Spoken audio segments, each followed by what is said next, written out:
안녕하세요. 결혼 2년차 28살 주부입니다. 돌진한 아이가 있어요.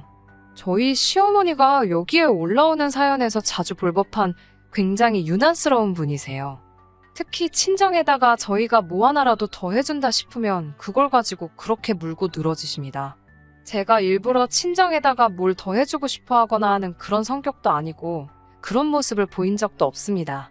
오히려 양쪽 균형을 나름 잘 맞춰가면서 어느 한쪽 서운하지 않게 알아서 잘하는 편이라고 생각해요. 그런데 제가 경제권을 가지고 있다는 이유 하나만으로 시어머니께서는 제가 무조건 친정에다가 조그만 거라도 하나씩 더 해주고 있을 것이라고 생각하십니다. 처음 시어머니가 제가 경제권을 가지고 있다는 이유로 친정에 더 잘하고 있다는 듯이 말을 꺼내셨을 적에는 알게 모르게 스트레스에 시달려야 했어요. 저는 한쪽에만 치우칠 생각이 없는데 시어머니께서 저를 얌체 같은 며느리로 생각한다고 생각하니 견딜 수가 없었어요.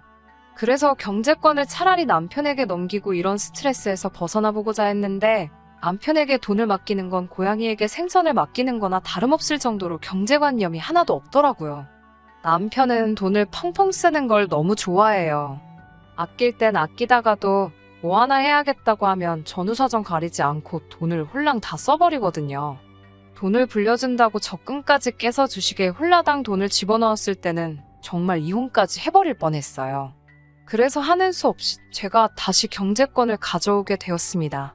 저 하나 편하자고 남편에게 모든 걸 맡겼다간 정말 남는 게 하나도 없겠다는 생각이 들었습니다. 그래서 결국 시어머니에게 친정으로 돈을 빼돌리고 있다는 의혹을 받는 걸 멈출 수가 없게 되었네요. 결혼하고 나서 처음 맞는 시어머니 생신 때였어요. 시아버님 생신하고 딱 일주일 차이밖에 나지 않으십니다. 그래서 결혼 전부터 생신상을 두 분이서 같은 날에 한번 받으셨다고 해요. 결혼하고 나서 첫 생신상이다 보니 저도 여기저기서 보고 들은 게 있어서 첫 생신상만큼은 제가 직접 준비해 보려고 했어요. 거기에 시아버지 생신상도 같이 하게 되니 음식 솜씨는 별로 없지만 나름 제대로 한번 준비해 보고 싶었어요.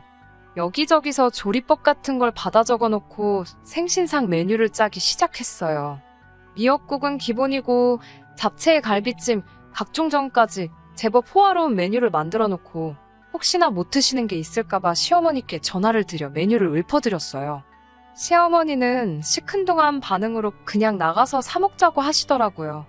처음에는 저 손 많이 가는 거 번거롭게 뭘 그런 거를 다 하냐 하고 걱정해 주시는 줄 알고 조금 감동도 했습니다.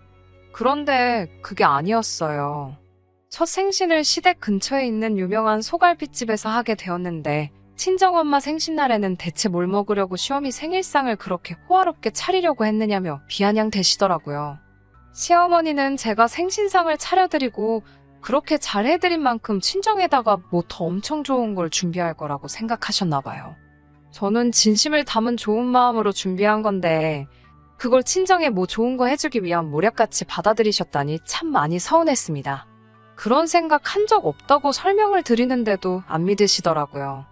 시집간 딸내미한테 생일상 받으려는 엄마가 세상 천하에 어디 있겠냐고 생일상 음식 여러 개 차려서 시댁 눈길을 다른 데로 돌려놓고 친정에서는 해외여행 같은 거 보내주지 않겠냐 뭐 이런 식으로 말씀하셨어요. 아니라고 몇 번을 말씀드리니 끝까지 못 믿으시겠다고 자기 눈으로 직접 봐야겠으니 친정엄마 생신날 자기도 그 자리에 불러달라고 하시더라고요. 그러다 생신상이 마무리될 때쯤에 한마디 더 붙이셨어요. 시어머니 생신을 시아버님 것과 동시에 진행하니 친정부모님 생신도 두 분 다 따로 챙기지 말고 하루 날짜 봐서 동시에 하라고 하시더군요. 친정부모님은 생일이 서로 5달 차이가 나는데 자기들 한 번 받을 거 저희 부모님은 따로 2번을 받는 게 내키지 않으셨던가 봐요. 물론 친정부모님이 생신상을 따로 받으신다는 사실이 시어머니 입장에서는 불공평하다고 느낄 수 있지만 친정어머니 생신날에는 보통 친정어머니께서 직접 음식을 준비하시고 오히려 저희를 불러주시거든요. 게다가 시부모님은 원래 저희가 결혼하기 전부터도 두 분이 생신을 같이 진행했는데 두 분이 그러신다고 친정부모님 생신날을 하루는 강제적으로 챙기지 못하게 된다니 어이가 없었어요. 그냥 대답은 알겠다고 하고 말았지만 기분이 나쁜 건 변함이 없었습니다. 그나마 남편이 겉에서는 시부모님 편 들어주면서 뒤에 가서는 대답은 그렇게 했지만 실제로 그렇게 할 필요는 없다고 해줘서 그게 그나마 위안이 되었네요. 또 다른 일도 있어요. 우리 첫째가 태어날 때쯤에 고민을 많이 했어요. 결혼 초반 저희는 보통 부부들과 다를 바 없는 맞벌이 부부였습니다. 남편이 벌이가 많지 않은 상황에서 저도 계속 일을 해야만 했어요. 그렇다고 제 벌이가 엄청 좋은 편도 아닙니다. 평범한 회사원만큼 받아요. 계획보다 훨씬 빠르게 들어선 첫째였습니다. 아이가 태어나면 어떻게 해야 하나 난감한 상황에 제 여동생으로부터 좋은 소식을 전해 들었습니다. 당시에 제 여동생이 친구들과 동업을 하는 방식으로 인터넷 쇼핑몰을 창업하게 되었는데 제 동생은 저녁에 출근해서 간밤에 들어온 물건을 포장하고 퇴근하는 일을 맡게 되었다고 합니다. 덕분에 낮에 시간이 비게 되어서 아직 쇼핑몰이 벌이도 안 좋고 하다 보니 용돈도 벌고 저도 도와줄 겸 해서 제 아이가 태어나면 낮에는 저희 집으로 와서 아이를 돌봐주면서 한 달에 50만 원을 받기로 했어요. 요즘에 50만 원 주고 제가 퇴근할 때까지 아이를 돌봐주는 사람이 어디 있나요? 가사도우미 분들은 집안일까지 같이 해주시기는 하지만 가격도 훨씬 비싸잖아요. 거기에 제 여동생이기도 하니 신원도 확실히 보장되어 있고 안전하다는 느낌도 받았고요. 돈을 더 주고 싶었지만 동생도 제 남편 벌이 뻔히 아는 상황에서 낮에 시간 비는 동안 겸사겸사 봐주는 거니까 전문 인력도 아니고 많이 줄 필요 없다고 극구 사양을 했어요. 너무 고마웠어요. 그런데 임신 5개월 무렵 시어머니께서 아이가 태어나면 제 회사는 어떻게 할 거냐는 질문을 받게 되었습니다. 시어머니가 제가 친정 쪽에 뭘 해주는 걸 싫어하시긴 하지만 이 경우는 오히려 제가 친정으로부터 도움을 받는 거나 마찬가지니 자신있게 말씀드렸어요. 돌아온 반응은 제가 생각한 좋은 반응은 아니었습니다. 시어머니는 화를 내시며 아직 얘가 태어나지도 않았는데 친정에 돈 빼돌릴 생각부터 하고 있다고 역정을 내시더라고요. 시어머니께 그게 어떻게 돈을 빼돌리는 거냐고 말씀을 드렸어요. 요즘 시터를 구하려고 해도 돈 200은 줘야 한다고 제 동생이 반에 반도 안 되는 돈으로 아이를 봐주겠다는데 어떻게 그게 돈을 빼돌리는 거냐고요. 시어머니는 무슨 애 보는데 돈을 200씩을 받냐고 하면서 말도 안 되는 소리 하지 말라 하면서 귀를 아예 닫아버리셨어요. 그러면서 아이는 엄마 손으로 직접 키우는 게 맞지 않냐면서 저를 나무라시더군요. 시어머니께서 자기 때에는 어쩌고 하시면서 힘든 생활 속에서도 남편이나 시누들 키우면서 동시에 삼촌네 누구, 이모네 누구 다 자기가 업어 키웠다며 가족끼리 애 봐주는데 무슨 돈을 받는 게 어딨냐고 하시더라고요. 남편이 제 편을 들어준다고는 하지만 시어머니 뜻은 꺾지 못해요. 겉에서 시어머니 비윗장이나 맞춰주고 저보고 뒤에서는 무시하라고 하고 마는 거지 완강하게 애를 돈까지 줘가며 보게 할 수는 없다. 직접 키워야 한다고 우기시는데 어떻게 할 도리가 없었습니다. 지금 와서 드는 생각인데 시어머니는 단지 제가 친정가족에게 도움을 받고 그런 것보다도 돈을 준다는 사실이 그냥 마음에 들지 않았던 것 같아요. 결국 시어머니 뜻을 꺾지 못했습니다. 한참을 옥신각신했지만 막무가내로 안 된다고만 말하는 시어머니를 당해낼 수 없었어요. 예정일이 다가올 때까지 만삭의 몸으로 회사에 다니며 일을 했습니다. 그래도 혹시나 하는 마음에 사직서를 제출하기 전에 육아휴직을 신청하게 되었고요.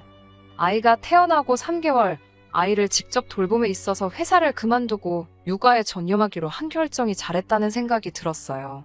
시어머니 말처럼 돈 얼마를 포기하고 내 자식이 커가는 모습을 직접 두 눈에 담는 게 무조건 나쁜 결정이 아니라는 생각이 들었습니다. 육아휴직 기간이 얼마 남지 않은 어느 날 저는 회사에 사직서를 제출하게 되었습니다. 여기까지는 시어머니도 제가 그 뜻에 따랐으니 흡족해 하셨고 저도 제가 잘못 생각했던 부분이 있다는 점을 인정한 상황이었으니 정말 좋게 끝나는가 싶었죠. 그런데 여기서 남편이 큰 사건을 하나 일으키게 됩니다. 회사 돈을 빼돌려 주식을 하고 있었던 거예요. 뉴스에 대서특필될 정도로 금액이 커다란 횡령은 아니었어요. 애초에 그런 배포가 있는 남자도 아니기도 하고요. 남편 회사 대표가 비상금식으로 회사 금고에 어느 정도의 현금을 넣어놓고 있었나 봐요. 남편이 격리를 보고 있는 여직원과 친분이 있는데 그 여직원 시켜서 몰래 그 돈을 빼내 주식을 하고 있었다고 하네요. 그나마 다행인 건 회사 돈이 아니라 대표님의 개인 비상금이었고 그 금액이 크지 않다 보니 사건이 크게 번지지는 않았습니다. 대신 남편은 회사에서 잘리게 되었습니다. 인수인계 때문에 후임자가 올 때까지 반년이라는 시간은 회사를 계속 다닐 수 있었지만 당장 6개월 뒤부터는 취직을 새로 했어야 하니까요. 게다가 회사 돈 빼돌려 주식한 이력이 있는 사람을 뽑아줄 회사가 있기나 할까 하는 생각이 들었어요. 눈앞이 캄캄하더라고요. 저는 사직서를 제출한 상황에 그나마 얼마 되지도 않는 수입마저 사라져버리게 되니 앞길이 막막했습니다. 제가 복직을 할 수밖에 없는 상황이 되어버린 거예요. 회사에 연락해봤더니 다행히도 아직 저의 사직서는 수리가 되지 않았다고 합니다. 결국 저는 곧바로 동생에게 전화를 걸었어요. 먼저 나서서 도와준다고 할 때 거절한 거 미안하다고 혹시 지금이라도 저를 도와줄 수 있냐고요. 하지만 그때로부터 이미 시간이 한참 지난 시기인지라 여동생은 당장은 자기 일하는 시간을 조정하기 힘들 것 같다고 하더라고요. 사실 따지고 보면 아무리 시어머니 때문이라지만 제가 제 스스로 굴러들어온 복을 차버린 거나 마찬가지인데 상황이 여의치 않다는 여동생을 원망할 수 없는 노릇이었죠. 여동생에게는 더 이상 물어보기 아쉬운 상황이었고 결국 울며 겨자 먹기로 시어머니에게 남편이 완전히 실직하기 전인 반년 동안만 아이를 봐주실 수 있는지 물어보기 위해 남편과 함께 찾아가게 되었습니다. 시어머니는 남편이 잘리게 되었다는 사실을 듣자마자 저한테 그 잘못을 물으시더라고요. 제가 집에서 애 키우면서 남편한테 얼마나 돈돈거리며 구박을 했으면 남의 물건에는 손 한 번 댄 적 없이 자라온 남편이 회사 돈을 끌여들여서 주식까지 했겠냐면서요. 어이가 없었습니다. 제가 아이 키우게 되면서 돈 이야기 한 번도 한 적 없고 아무리 직장 동료라지만 남편이 현금을 꺼내달라고 그냥 그 돈을 아무런 의심도 없이 주는 회사 시스템이 문제가 아닌가요? 남편 혼자 외벌이 하게 되면서 남편 혼자 쓰는 용돈이 줄게 되면서 어떻게 자기 쓸 돈 좀 더 벌어보고자 어처구니 없는 사건을 일으킨 걸 가지고 제가 남편을 벼랑 끝으로 몰아서 그렇게 만들었다는 말을 하니 할 말도 없더라고요. 남편도 제 눈치 보면서 어쩔 줄 몰라 하고 있고요. 더 상대해봐야 저만 이상한 사람 되는 것 같고 애초에 시어머니를 찾아온 이유도 따로 있었으니 시어머니 반응은 무시하고 이번엔 저도 강경하게 나가기로 했습니다. 시어머니 때문에 제 여동생이 이제는 아이를 돌봐줄 수 없는 상황이다. 하지만 상황이 이러니 저도 당분간은 복직을 해야겠고 사직서 수리가 되기 전에 빨리 결정이 되었으면 좋겠다. 이렇게 된 것엔 시어머니의 책임도 있으니 남편이 회사를 나갈 동안까지는 시어머니께서 아이를 돌봐주셨으면 좋겠다. 라고 단도직입적으로 찾아온 이유를 간결하게 설명해 말씀드렸습니다. 시어머니는 의외로 순순히 아이를 봐주겠다고 대답하셨습니다. 하지만 조건을 하나 붙이시더군요. 아이를 돌봐주는 대가로 달에 200만 원을 달라고 하시더라고요. 다른 사람도 아니고 제 동생이 50만 원의 아이를 봐주겠다고 할 때는 가족끼리 무슨 돈이냐고 말하시던 분께서 그 금액을 요구하니 어이가 없더라고요. 제가 버는 월급이 딱 그 정도 됩니다. 시어머니 돈을 주기 위해 제가 회사에 나가는 거나 마찬가지가 되는 거잖아요. 저는 그렇게 할 수는 없다고 애초에 제 동생이 50만 원에 봐준다고 했었으니 시어머니에게도 50만 원 이상은 드릴 수 없다고 못을 박았어요. 시어머니는 자기가 키워온 애가 신우랑 남편부터 해서 몇 명인 줄 아냐고 화를 내시더군요.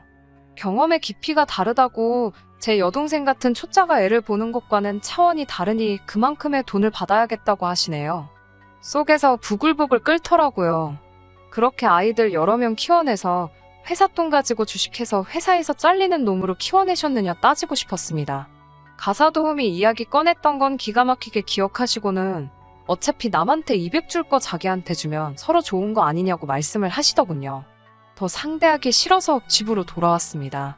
남편은 기가 죽어서 찍소리도 못하더군요. 너는 앞으로 내가 시키는 대로 해 라고 하니까 알겠다고 시키는 대로 다 하겠다고 하더라고요. 그 길로 저는 남편 회사를 그만두게 만들었습니다. 저는 다시 복직 신청이 접수돼 회사에 나가게 되었고요. 제가 출근하는 날 남편에게 아이를 딸려서 시어머니 집으로 보냈습니다. 남편이 아이와 함께 시댁에 도착하자 시어머니가 저에게 이게 무슨 일인지 바로 전화를 하시더라고요. 저는 전화로 시어머니께 똑부러지게 대답했어요. 가만 생각해보니까 저도 어머님 애를 한 푼도 받지 않고 키워주고 있는 거나 마찬가지 아니냐고. 그런데 가만 보니 애가 덜 자란 것 같아서 어머님께 돌려드린 거라고요. 제가 어머님 애를 계속 키워주기를 원하면 저한테 다달이 200만 원씩 주셔야 한다고요. 그동안은 그나마 지가 벌어서 저에게 가져다 줬는데 이젠 그걸 못하게 되었으니 차마 어머님한테는 돈을 받을 수가 없어서 돌려드린 거라고요. 어머님이 데리고 계시다가 다시 제압가림 할 수 있는 어른이 되면 돌려주세요. 그게 싫으시면 어머님이 저한테 달달이 돈을 보내주시던가요. 하고 전화를 끊었습니다. 그날 남편 말로는 시어머니 하루 종일 뒷목 잡고 자기한테 화풀이를 하셨다고 하던데 시어머니도 고집이 대단하시네요. 저와 어떻게든 풀어보려고 하지 않으시고 끝끝내 남편 집으로 돌려보내지 않으시고 몇 주째 이렇게 버티고 있습니다. 처음에는 저도 이만 져줄까 생각을 하다가 오기가 생겨서 그러지 않았어요.